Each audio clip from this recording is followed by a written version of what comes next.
Hello, welcome to the Entrepreneurs Network. I'm Rick Anthony. The Delaware Valley is renowned around the world as a center for innovation in virtually all aspects of healthcare. The region continues to produce emerging technologies that improve access to healthcare for millions of people. In recent years, greater attention has been paid to improving the relationship between the patient and the physician, to empower the patient to take more control over his or her care, and to provide the physician with access, real-time access to information to develop protocols and treatment protocols that better serve the needs of patients. My guest today is the CEO of a company that's in the forefront of reinventing patient engagement at the point of care. A successful serial entrepreneur, Dr. Todd Johnson is CEO of Noble MD, a company committed to improving the patient experience by helping them clearly understand their care and to take action to improve the quality of care. Welcome, Todd, to the Entrepreneurs Network. Thanks very much, Rick. Thanks Delighted to have you here. When I learned about your company, first of all, I was intrigued because there has been so much talk, so much written. The emphasis clearly has been on accountable care, partly because of Obamacare. But also, I think, because we've reached another inflection point in medicine where patients want to know more, patients are demanding to know more, and because of technology, they have access to information that was otherwise in a vault someplace or lost in a system that nobody had access to. So with all that's going on in technology, all that's going on in medicine, you seem to be at a point where you're a solution to a need, a problem. But let's begin as we always do. Who are you? Where are you from? You are a medical doctor, but you don't practice and never have, as I understand it. But you have both a business background and a medical background. Yeah, that's right, Rick. Well, and again, thanks for having me. My pleasure. Yeah, my background is I'm a medical doctor by training, but a long time ago, 20 years ago when I was in medical school, I made a decision that I wanted to use technology to improve patient health. And I found that by doing that and by leveraging technology and by helping the doctor to better understand a patient's risks and by helping patients better understand their risks and learn how they can take action for their health, that I could impact more people than one patient at a time, as most doctors do. So that's been my focus, has been trying to use the scalability of technology to impact as many patients as we can.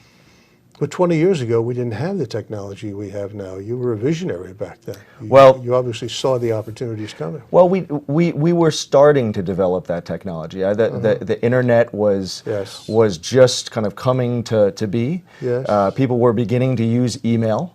And so, yeah, I guess that there was some vision. We didn't have this, obviously we didn't have the same level of interactivity that we have now. Right. And more than just two people, but crowds of people simultaneously. What is Theo, your flagship product? Yeah. And how does it work? Yeah. So Theo is a digital healthcare advisor that both helps the doctor to increase, or the provider organization to increase revenue under the new system of accountable care while decreasing overall system costs. And the way it works is a physician or a nurse delivers Theo on an iPad to a patient in the physician office exam room. Theo interacts with that patient in a friendly manner, asks the patient a series of questions, and over time learns about each patient individually. While the patient is in the exam room, and as you know, patients on average across the country spend about 22 minutes waiting for their doc, oftentimes alone, but in the private environment of the exam room. And what we found is that 22 minutes offers an incredible opportunity to interact with that patient digitally, to learn about that patient's healthcare status and their healthcare risks, and then to deliver programming back to the patient through digital video to help the patient better understand their risks and what they can do to take action for their health. The problem that we have found that exists in the system today is doctors currently are really time constrained. Yes. You know, it's rare that you get more than 5 minutes with your doctor in person, and so during that 5-minute period with those time constraints, it's really hard for a doc to go through all of the questions that maybe 30 years ago they would have asked to understand all of your risks as an individual, and then to spend time with you to understand your options and the changes that you can make and convince you to make those changes for your health. Over the last 30 years, insurers and other healthcare organizations have developed a lot of programs that are really beneficial to patients, but they have a hard time accessing patients and finding the patients who are at risk, and then an even harder time convincing them to enroll in those programs. So what we're doing is offering a very efficient means of identifying at-risk patients, leveraging the private time they have in the doctor's office when they're attentive to their Is health. Theo confined to the waiting room or the examining room? It's Is not. it accessible? So Theo starts in the exam room, and the interaction, the initial interactions that a patient will have And with obviously Theo. it's voluntary. The patient does not have to accept this invitation, That's right. either because they're not technologically savvy or they're technophobes or they don't want to disclose the information. Yeah, that's right. It's fully voluntary, but what we have found has been very exciting. We ran a number of focus groups early when we were first designing Theo, and we ran them across the spectrum, across the full patient spectrum. So we found that that pediatric patients are very happy to pick up the iPad and start to play with it.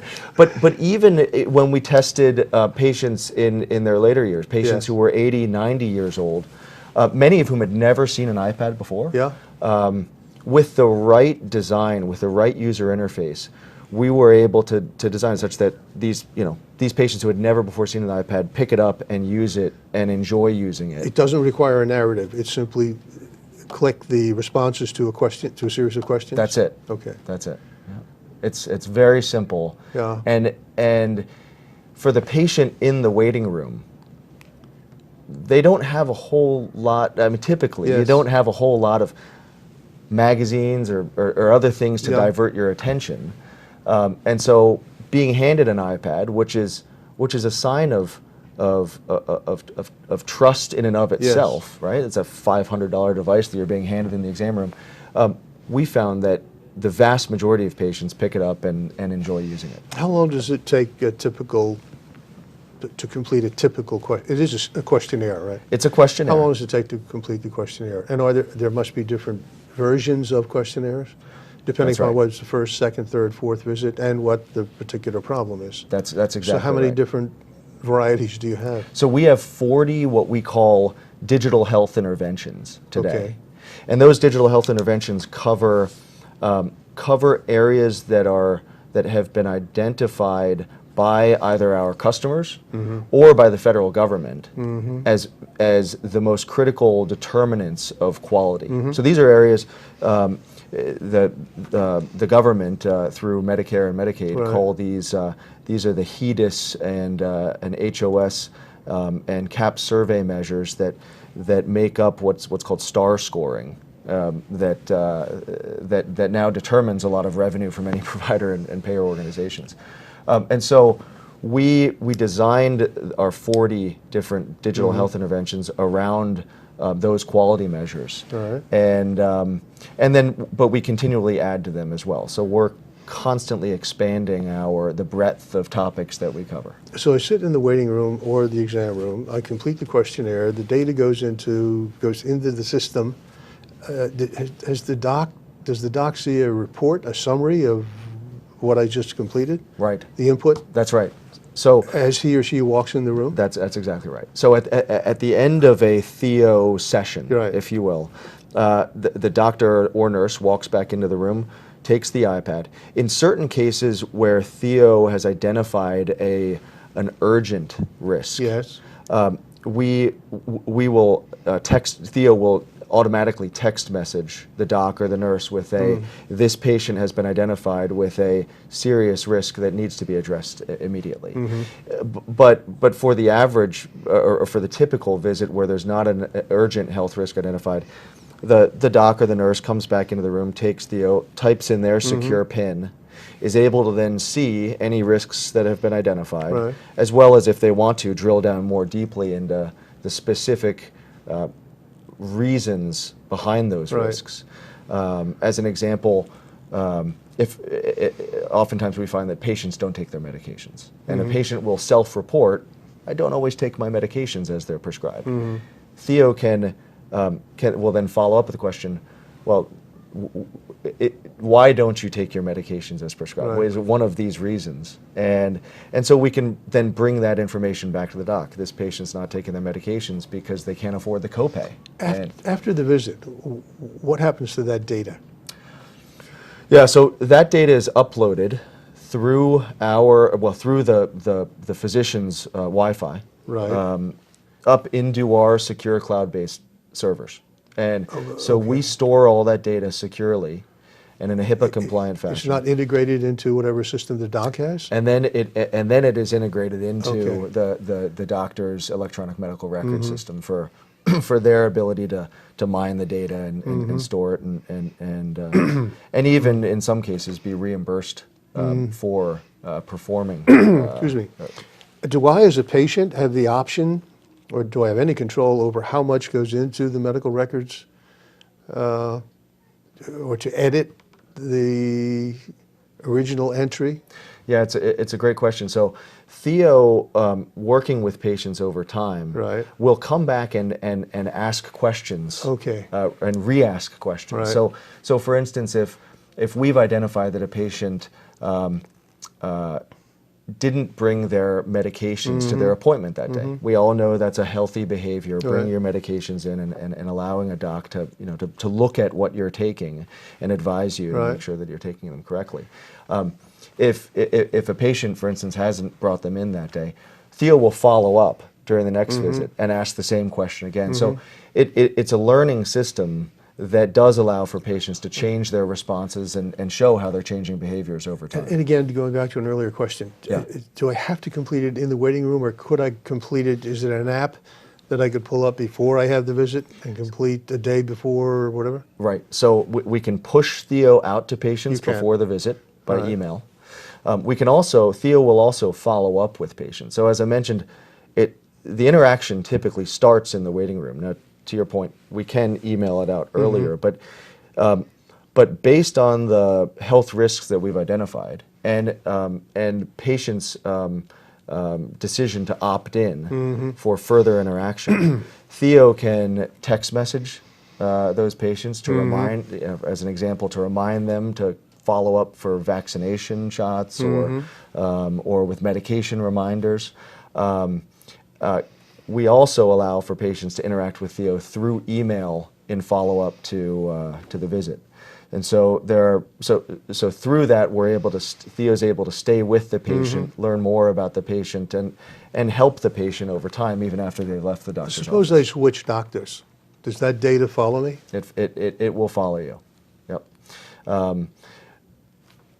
We use, as an identifier, we use a patient's medical record number and or their insurance ID. And so through continued interaction, if we've stored their email address, we can then follow that patient as they switch between providers. The 40 versions, interventions, I think you call them. Right. Give me an example, please. Yeah, sure. Simple example, flu vaccination. Flu vaccination. We all know that we should get the flu shot every Right, fall. okay. That said, compliance rates with flu vaccination are very low. In the elderly population, in the elderly population, the influenza is a leading cause of hospitalization in the winter months. And so the more patients that we can get to Yes. accept flu vaccination, especially in the later years, the lower we can the lower healthcare costs for the system. And so starting around September, Theo will begin to ask patients, do you plan on getting a flu shot this year? And then by identifying for those patients who say no, for those patients who say yes, we can tell the Yes. doc right away, this patient Right. wants a flu shot. But for those who say no, we can better drill down to the reasons why they don't plan to get vaccinated. Deliver back to them through digital video information to help motivate them to get the vaccine. And then we found that we after using Theo, about 37% of patients who initially say, no, I don't want a flu Yes. shot this year, change their mind and say, I want one. So the content is more than the questionnaire. There's educational material That's right. that you folks generate, or do you aggregate from other sources, or both? Both. So And can the doctor, the physician, the practice customize Theo? they can. How? It's fully customizable. We've worked with a number of our clients who have digital content of their own Yes. that they want to Yes. deliver to patients. Or a health system? Or a health system, that's right. And so we can customize that content. We work with we have a digital video production network behind us that helps us to customize content as Right. our clients see will have the most positive impact on patient Yeah. behaviors. You're a for-profit venture, I assume? We are. You're aspirational for-profit. How do you make money with Theo? We make money off of we charge a subscription. A subscription? For using Theo. For an average doctor's office, Theo costs about $5,000 a year. And then for a larger provider organization, that cost scales. But what we found is that the return on investment for using Theo oftentimes is in excess of 800% return on investment within the first year. Does Theo, as you've described it, facilitate integrated medicine, so you're pulling data not only on physical symptoms but on emotional and mental wellness as well? It does, yeah. So physical, emotional, preventive care. Yes.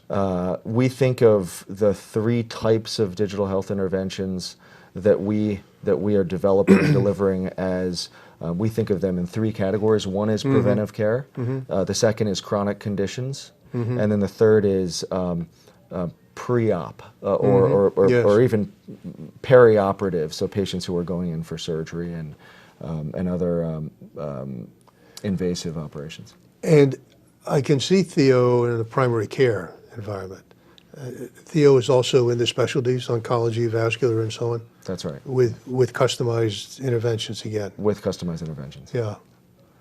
How is, I understand what you've said, but I've been presiding over the Entrepreneurs Network now for 15 years. I've been an angel myself for 25, a poor one, but an angel for 25 years. I see a lot of stuff, and some of what you've described is not new.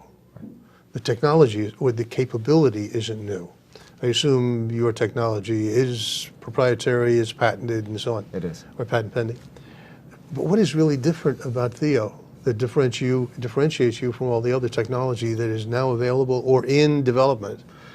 Yeah, it's a great question, and you know, as with any new venture, you have to first learn about the problems that have plagued the past before you can really design for the future. And what we saw was that there are 2 main problems that have plagued patient engagement solutions historically, and those were, 1, workflow fit.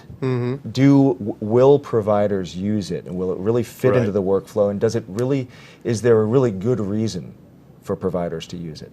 And then secondly, is there real data that can prove that it works, that it actually changes patient behavior and actually reduces costs in the system? It actually does something great.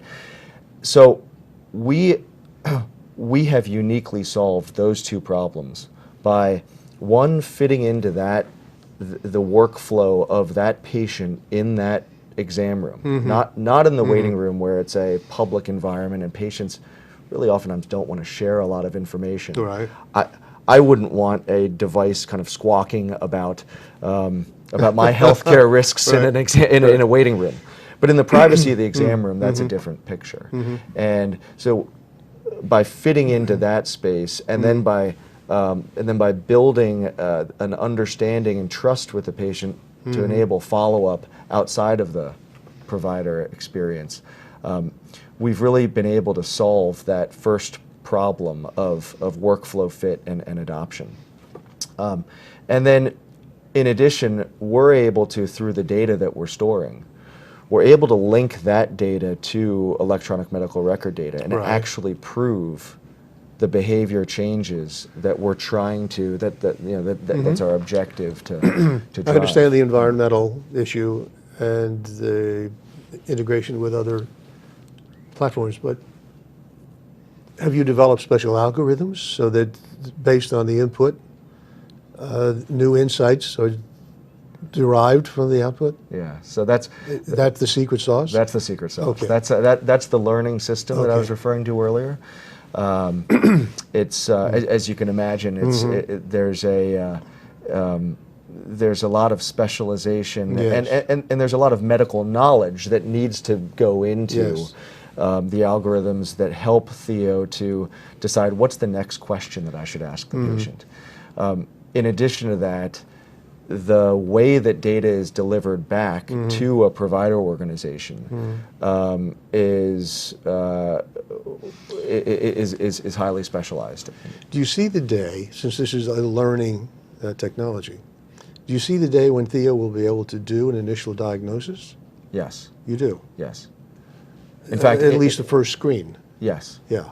And in Is fact, that the ultimate objective? well, I can't call that the Or is- ultimate objective because we're already doing that. We are. Yes. You are. Yes. Okay. So we have in a number of different areas we Right. have found ways to ask the same questions Right. that have been proven through medical study to diagnose a patient, or at least to your point, do the initial diagnosis Yes. that then should provoke a follow-up. Right.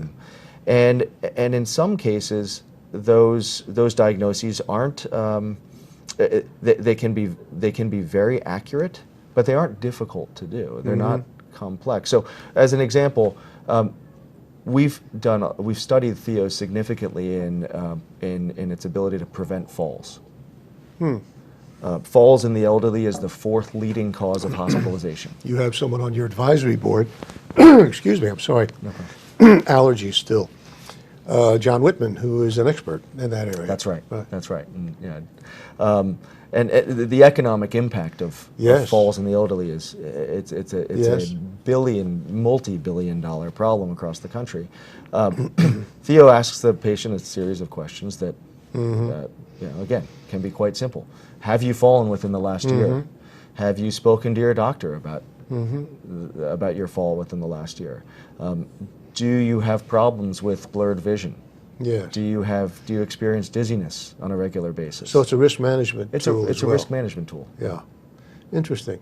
I'm still curious, though. I understand, as you were describing before, in the privacy of the examining room.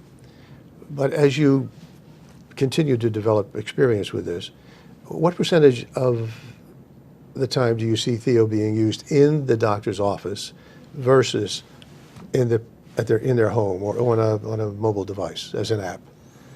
Am I making myself clear? Yeah, I think that the Because obviously, I guess this will include all my medical records.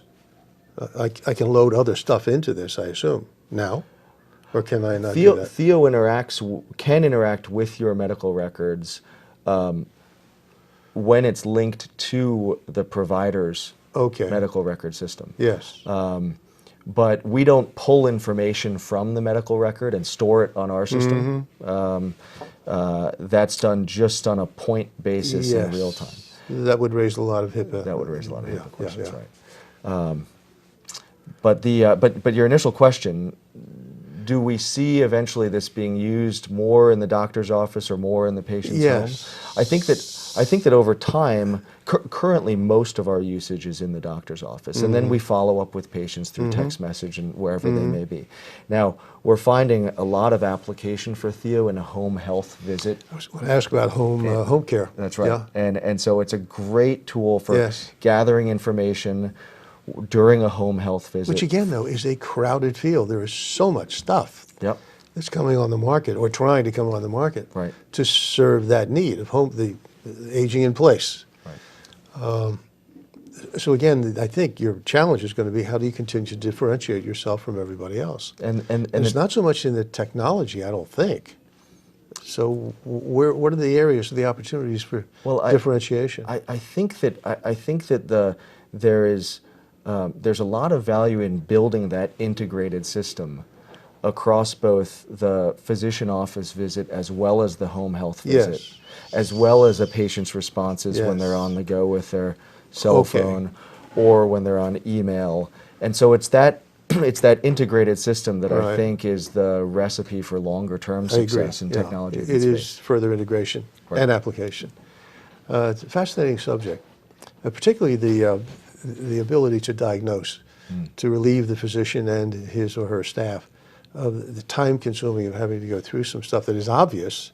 It's just that you don't have the time to pull all of the data together and come up with the conclusions. Do you see it having, in the future, do you see it having particular application in one disease area over another, whether it's oncology or cardiovascular, diabetes? Am I making myself clear? You are. We designed Theo specifically to not be focused on a Specific. single area, and that's because as patients we have all kinds of issues Yes. across every area, and so we're looking to drive more holistic medicine. More holistic care, irrespective of the patient's. You know, I think that many are designing interventions and digital therapies Right. for a single area, Right. and Theo will become over time a very useful linker or a very useful guide. Bringing at-risk patients for each other to those digital therapies. But it's principally primary care. But It's a it's primary care principally tool. primary care. That's right. Yeah, you're a serial entrepreneur. As I understand it, you have this venture, you concurrently have another venture in the cardiovascular area. Maybe we'll talk about that in another program. But as a serial entrepreneur of an early stage venture, what's the biggest challenge you have? The biggest challenge is the status quo. Oh, It is breaking out of the status quo? Is breaking that out it? of the Yeah. status quo. It is hard for anyone in a large organization to take a risk and to break out of the status quo and to say we're going to try something new. Oh, now I understand what you mean. From And- the user's or the customer standpoint. That's right. Okay. And so for us, driving adoption has been has been successful through getting users to who are willing to take that risk, who are willing to say, you know what, Yeah. we need to innovate in this new era of accountable care. We need to innovate, and So we you're need to in leverage beta now technology. with some systems and physician groups? You're We beyond beta. Theo has been in use for over 18 months, and actually interacted with 50,000 patients No last kidding. year. Marvelous. That's So great. we're up and running in Yeah. 6 different states. Marvelous. I didn't realize that. Yep. I should have asked that. And we Well- were closely aligned with a number of major providers. I wish you well. I wish you'd come up with a solution for sciatica because right now I'm suffering from it. Well, we'll get to work on Please, that one. Rick. okay. Thank you very much for being here. Thanks, Rick. And good luck. So until next time, this is the Entrepreneurs Network. I am Rick Anthony. Take very good care of yourselves